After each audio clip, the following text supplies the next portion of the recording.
Assalamualaikum warahmatullahi wabarakatuh. Saya Rudi Iskandar Ikhlas. Ya, kita bertemu pada mata kuliah Politik Hukum eh, pada pertama kali pada semester ini. Nah, adapun pada kesempatan ini saya akan mengemukakan tentang akar sejarah timbulnya politik hukum sebagai uh, kuliah yang perdana ini. Nah, jadi akar sejarah timbulnya politik hukum itu, jika kita berbicara tentang akar sejarah timbulnya politik hukum, mau tidak mau kita akan berbicara tentang latar belakang, kapan, di mana, dan siapa yang menggagas disiplin ilmu ini untuk pertama kali. Sayangnya untuk menjawab ini ya tidak mudah karena keterbatasan literatur yang ada. Ya.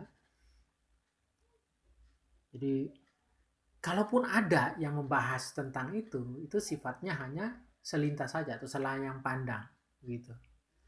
Nah, sehingga pada tataran tertentu membuat pengetahuan kita terhadap aspek kesejarahan dari disiplin politik hukum menjadi amat terbatas. Gitu.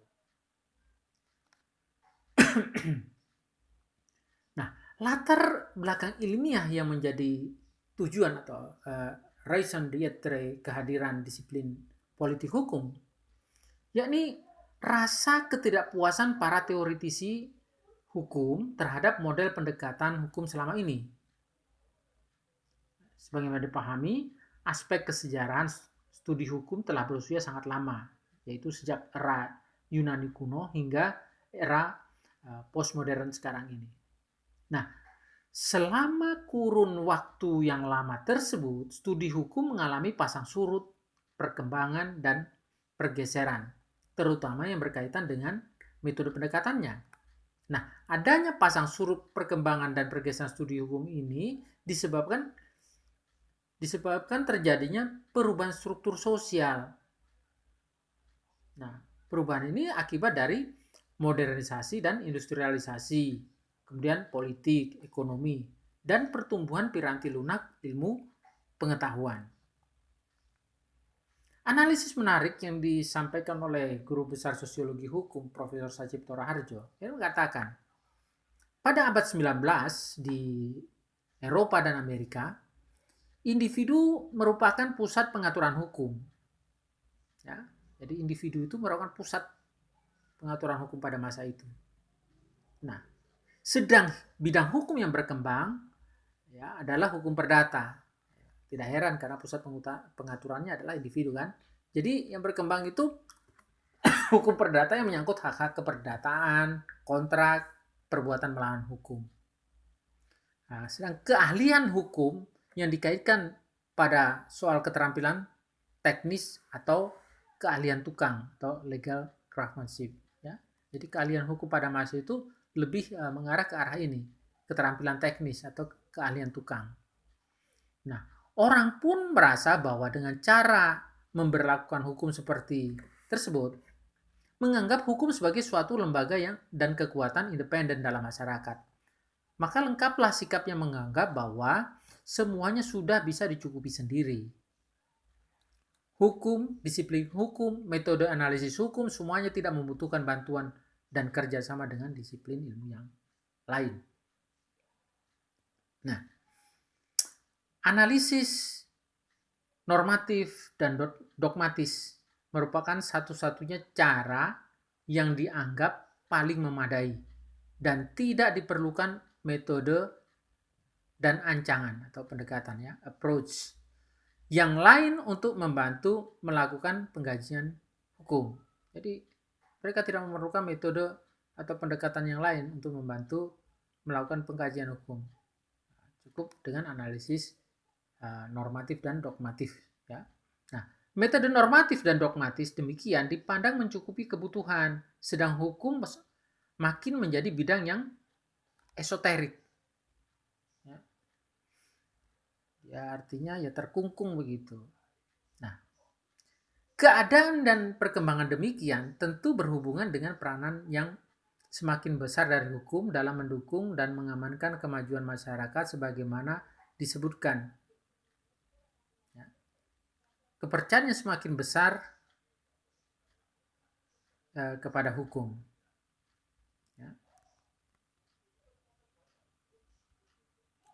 Namun kemudian suasana segera berbeda, ya. Manakala cara-cara pandang dan menganggap hukum yang seperti telah disampaikan tadi berhadapan dengan perubahan-perubahan yang terjadi di masyarakat akibat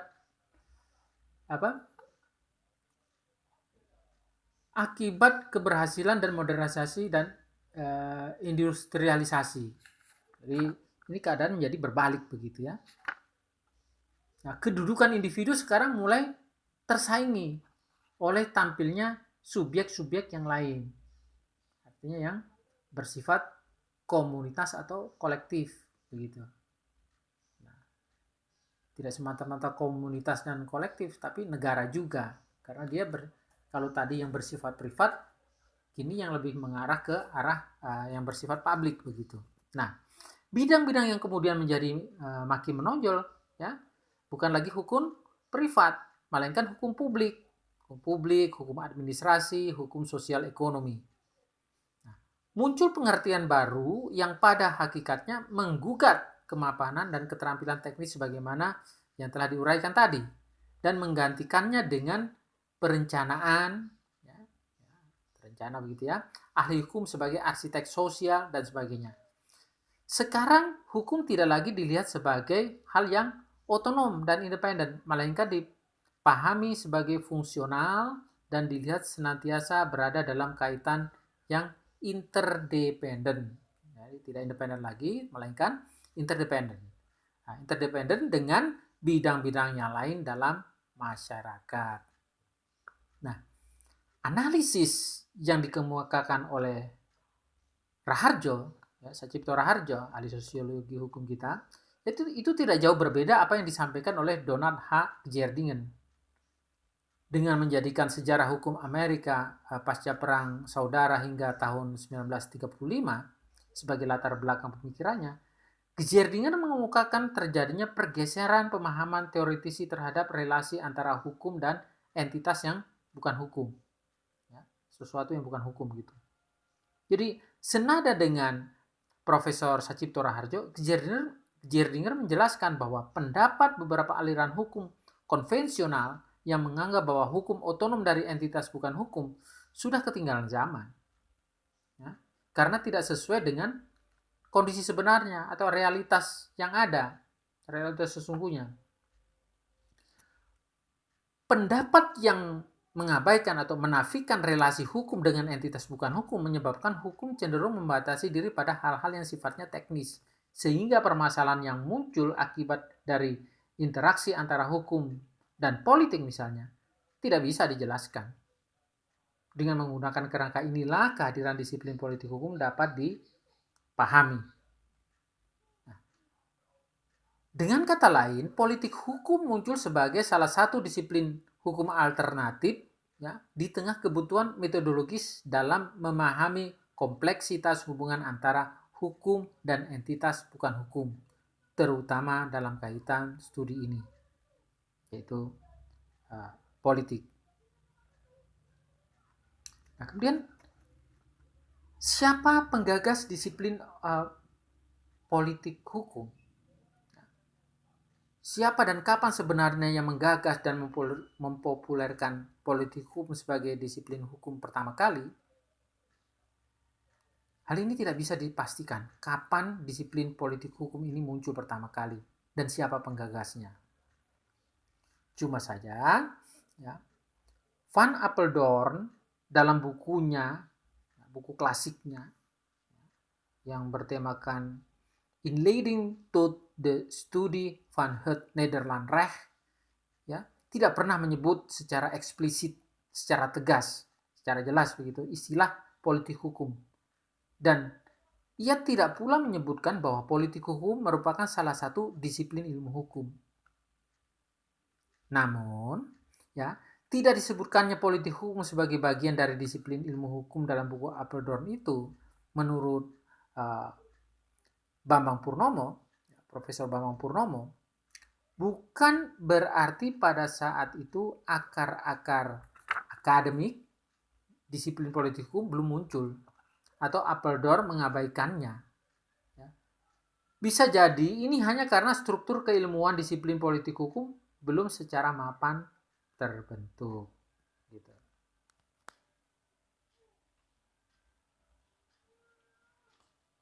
Nah, menurut Purnomo, secara tersirat keberadaan politik hukum dapat dilihat dari bagian kedua klasifikasi Apeldoorn, yaitu pada bagian seni dan keterampilan ketika kegiatan praktik untuk menemukan serta merumuskan kaidah hukum. Bila mengikuti penjelasan di atas, mengikuti penjelasan sebelumnya, setidaknya untuk di Indonesia, wacana tentang disiplin politik hukum secara implisit, tersirat telah ditemukan akar sejarahnya pada buku Apeldoorn tersebut. Kendati hanya implisit, informasi ini setidaknya membantu pemahaman kita tentang akar sejarah politik hukum tersebut.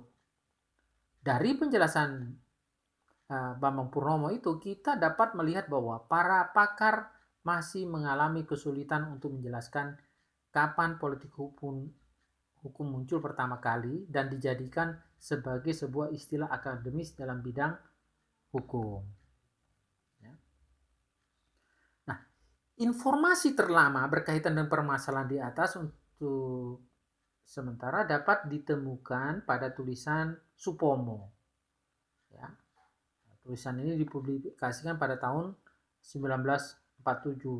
Adapun judulnya yakni Soal-soal politik hukum dalam pembangunan negara Indonesia. Kemudian selanjutnya, buku Belfroid yang berjudul Inleiding tot de Rechtswetenschap in Nederland yang diterbitkan tahun 1953. Dalam bukunya, Belfroid secara tegas telah menggunakan istilah politik hukum. Di situ disebutkan the Recht politik sebagai sebuah istilah mandiri, yaitu ia menjelaskan tentang cabang-cabang ilmu apa saja yang termasuk dalam ilmu pengetahuan hukum.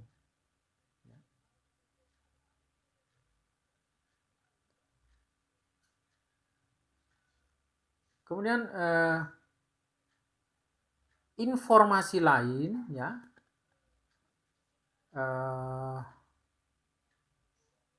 informasi lain tentang istilah politik hukum dapat juga ditemukan pada buku Supomo dan Djoko Sutono yang berjudul Sejarah Politik Hukum Adat pada tahun 1848 sampai dengan 1928. Dari beberapa kutipan di atas kita dapat mengetahui bahwa istilah dan kajian tentang politik hukum baik dari sisi teoritis maupun praktis sebenarnya telah dikenal di Indonesia dengan cukup lama. Namun bahwa kemudian studi terhadap bidang ini tampaknya sangat lambat, ini barangkali permasalahan yang harus dijawab secara bersama. Nah, ini tentu tidak mudah karena keterbatasan literatur yang mendukung dan masih jarangnya para ahli yang serius mendalami disiplin ilmu ini. Namun terlepas dari itu semua, uraian singkat ini kiranya cukup memberi informasi awal tentang akar sejarah disiplin politik hukum di Indonesia. Gitu. Nah, saya kira singkat saja pada pertemuan perdana ini saya cukupkan sampai di sini terkait kuliah perdana pada semester ini dengan tema akar sejarah politik hukum. Untuk itu perkenankan saya mengakhiri perkuliahan ini dengan akhir kata wassalamualaikum warahmatullahi wabarakatuh.